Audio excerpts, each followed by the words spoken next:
What is going on, YouTube fam? It's your boy YUNGFABIANN tapping back in with another vid, you know what I'm saying? And today we're about to be reacting to NBA Legends last games, man. And we be reacting to a lot of classic ball on this channel, you know what I'm saying? To see basketball from that era, I didn't get to witness myself, you know what I'm saying? But NBA Legends last game is pretty interesting, man. You know what I'm saying? We got to react to it. Let's go. If y'all new to the channel, hit that subscribe button. Let's go. Some players retire with fanfare, farewell tours, and celebrating titles. Some retire with injury and bad performances. And some play their last game not knowing that this was their grand finale. These 10 NBA legends have won a total of someone didn't know it was their last NBA game? 39 NBA titles and appeared in 142 All-Star games. Here are their last games in the NBA. Shaquille O'Neal. Towards the end of his career, Shaq wasn't really in the best shape, which limited his production on the... I had no idea Shaq went to the Celtics. I thought he went to the Suns. I didn't know he went to the Celtics too. Court. He averaged just 9 points for the Boston Celtics in his final year, fighting through injuries that allowed him to play just 37 games in the regular season. Even though he wasn't fully healthy, Big Diesel wanted to play in the playoffs, and he got the opportunity in the second round against the Miami Heat. He played just 3 minutes before his Achilles gave out and effectively ended his Hall of Fame career. Shaq didn't even score in his final game. Michael Jordan. Most people retire once, but MJ did it 3 times. The first time in 1993 after his third title, the second time in 1998 after the Last Dance, which proved not to be so last after all. Realizing that the last shot of him on the Bulls, man.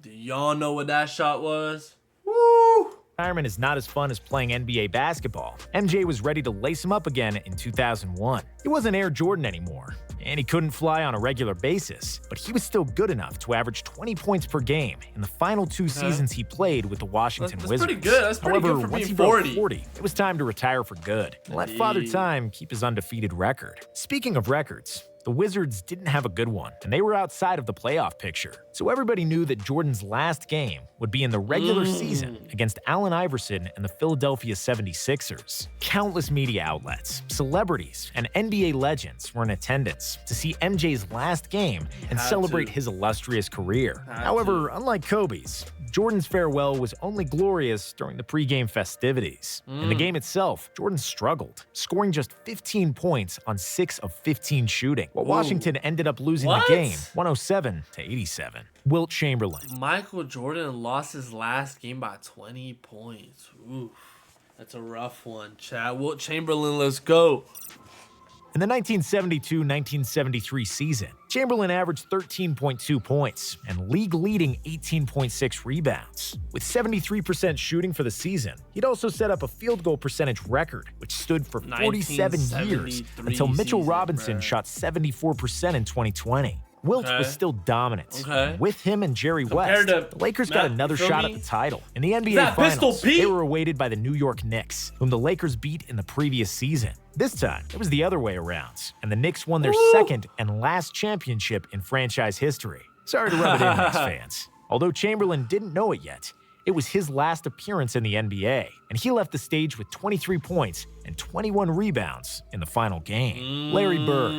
Larry Bird! The last basketball game Bird ever played was the gold medal game against Croatia at the 1992 Olympics. His last NBA game happened several months earlier, in the second round of the playoffs. Bird was 35 at the time, and he was hampered with a back injury that limited him to only 45 regular season games. Despite the fact he had to stretch for 2 hours before each game to even be able to run, he still averaged 20.2 points, 9.6 rebounds, and 6.8 assists, which earned him his 12th All-Star appearance in 13 seasons. The Celtics played the Cavs in the second round, and despite playing the first 3 games without Bird, who also missed an opening round sweep of Indiana, they pushed the Cavs to 7 games.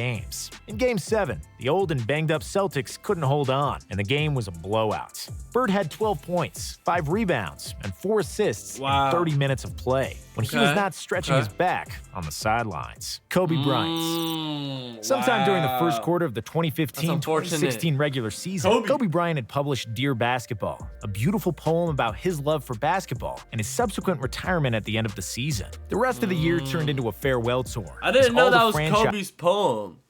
Players and fans were trying to celebrate one of the greatest players to ever do it. His low-scoring games didn't matter anymore, as we all learned to enjoy the candid, relaxed, and joyful Kobe in his last season. The Lakers were bad that year, and Kobe averaged 16 points per game on 35% shooting for the season. And the moments where he looked like Mamba were very sparse. I mean, do me a 35 is still pretty I want solid. you to get 50 in your last game. Compared to, you know what I'm saying, like your average NBA player, like Kobe was still putting up good numbers even at the end of his career. Shaq challenged his former teammate on Inside the NBA, to which Kobe laughed and said, "No way." And then it happened. Filled with adrenaline from the packed Staples Center, his family, and countless celebrities, Kobe went out in style like nobody ever did before him. After he missed the first 5 shots of the game, he calmed down and started hitting. By the end of the third quarter, he had 37, a miracle in itself, but Kobe was far from done. In the fourth quarter, he did what he had done so many times. He carried the Lakers to victory, scoring 23 more points, making one tough jump shot after another.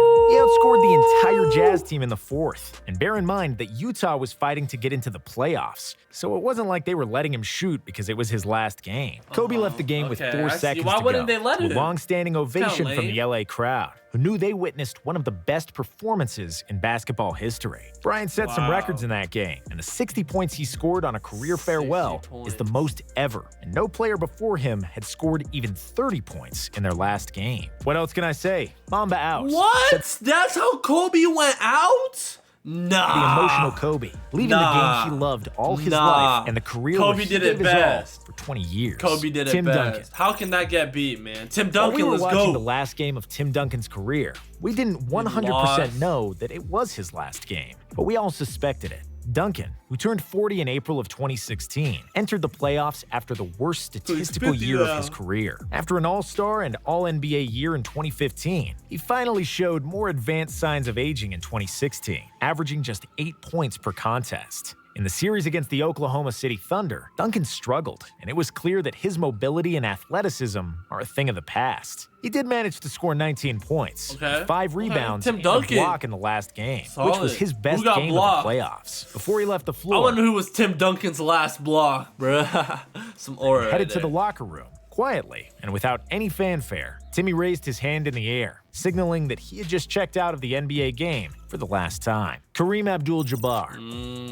Kareem Abdul had one of the longest NBA careers and was productive even into his 40s. The Lakers had won 2 titles in a row in 1987 and 1988, and Kareem, who would turn 42 during the 1989 season, Jordan was hooping a little bit against Kareem then, said that this would be his last campaign. The whole season turned into a farewell tour for Kareem, with opposing teams paying tribute to one of the most dominant players to ever step on the hardwood. The tour culminated in the last regular season game at the LA Forum, where the Lakers gave Kareem an oversized rocking chair, with Pat Riley, Magic Johnson, and others delivering heartfelt speeches, and Kareem's son singing the national anthem before the game. But because the Lakers were a playoff team, his real last game happened in the 1989 NBA Finals, where the Lakers would get swept by the Pistons, who avenged their loss from a year before. Magic got hurt during the series, and Kareem was 42, and he couldn't have helped the Lakers with more than 12.5 points and 5 rebounds in 4 games. Before he rode off into the sunset, Kareem notched 7 points and 3 rebounds in his final game. Magic Johnson.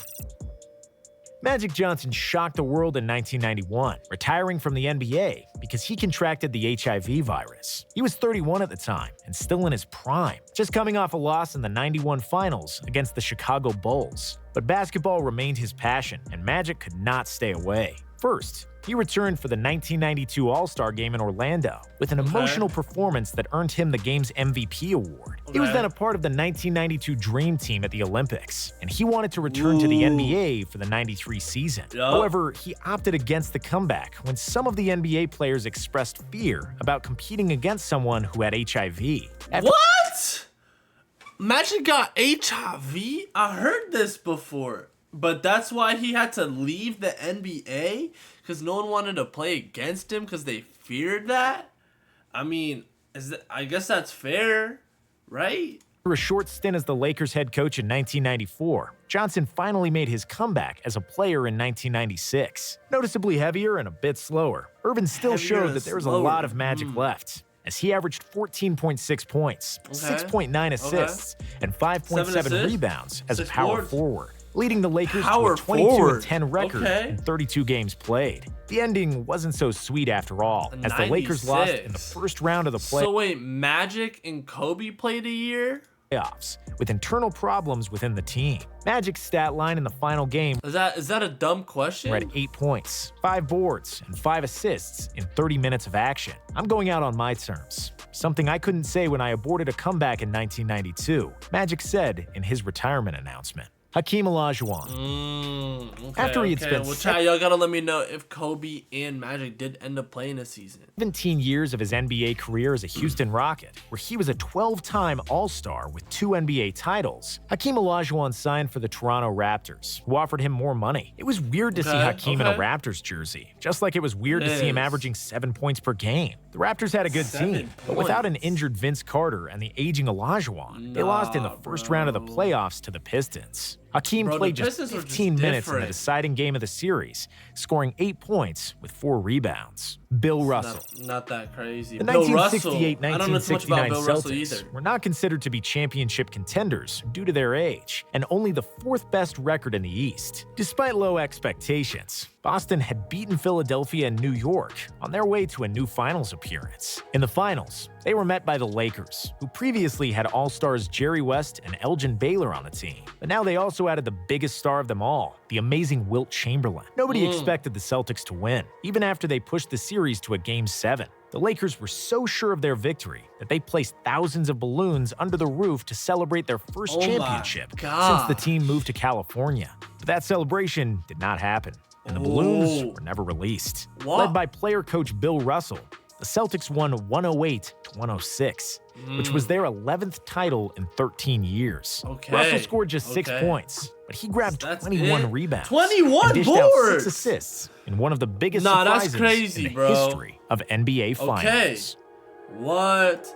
Hey, bro, I gotta say, it's between Kobe and the 60 points or the 21 boards with Bill Russell, man, on who had the best last game as an NBA legend, man. But y'all let me know who y'all thought had the best last game, or if someone else that wasn't on this list had an impressive last game to you, man. But if y'all did like this video, hit that like button down below and comment other videos y'all want me to react to. This was a really fire non-stop video. Check his channel out, and hey, hit that subscribe button so y'all don't miss any NBA content that comes out.